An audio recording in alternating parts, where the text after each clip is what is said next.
அனைவருக்கு வணக்கம். இன்று நாம் பார்க்க இருக்கும் கதை மர்மக்குறள். நீண்ட காலத்திற்கு முன்பு எகிப்தின் பாலைவனங்களில் தங்க மணலுக்கு அடியில் ஒரு மறைக்கப்பட்ட கல்லறை மறைந்திருந்தது. அந்தக் கல்லறை இளவரசி நெஃபெரிட்டுக்கு சொந்தமானது. அவர் ஆயிரக்கணக்கான ஆண்டுகளுக்கு முன்பு மர்மமான முறையில் மறைந்து போன ஒரு இளம் அரசு குடும்பத்தைச் சேர்ந்தவர். மக்கள் அவள் சபிக்கப்பட்டதாக நம்பினர். மீண்டும் அவள் பெயரைப் பேசவே இல்லை. பல நூற்றாண்டுகளுக்குப் பிறகு ஒரு குழு ஆய்வாளர்கள் அவளுடைய கல்லறையை கண்டுபிடித்தனர். தலைவர் டாக்டர் அர்ஜுனை உள்ளூர்வாசிகள் எச்சரித்தனர். அவளுடைய ஓய்வை தொந்தரவு செய்யாதே, இல்லையெனில் பாலைவனமே உனக்கு எதிராக எழும். ஆனால் டாக்டர் அர்ஜுன் சிரித்தார். அவர் புகழை விரும்பினார், எச்சரிக்கைகள் அல்ல. கல்லறைக்குள் காற்று கனமாகவும் குளிராகவும் இருந்தது. இருப்பினும் வெளியே பாலைவனம் சூடாக எரிந்து கொண்டிருந்தது. சுவரில் விசித்திரமான ஹைரோகிலிஃப்கள் இவ்வாறு எழுதப்பட்டுள்ளன: விழித்தெழுந்தவள் என்றென்றும் கிசுகிசுப்பாளு.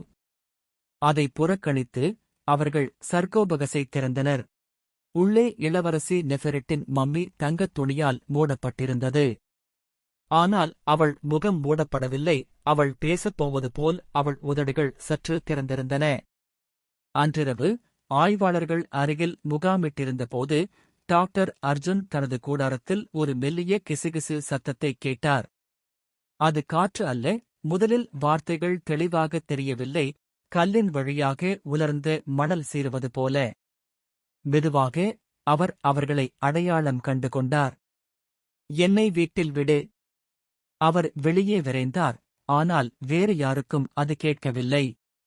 மறுநாள் அவரது குழு உறுப்பினர்கள் இருவர் காணாமல் போனார்கள். முகாமின் விளிம்பில் மணல் நிரம்பிய அவர்களின் காலியான பூட்ஸ் மட்டுமே இருந்தன. பயந்து போன டாக்டர் அர்ஜுன் மீண்டும் சர்கோபகஸை மூட முயன்றார்.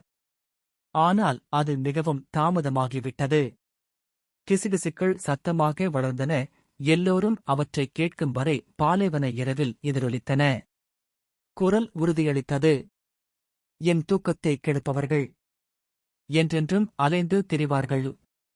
மறுநாள் காலை முகாம் போய்விட்டது. பாலைவனம் அவற்றை முழுவதுமாக விழுங்கியது போல் சுழலும் குன்றுகள் மட்டுமே இருந்தன.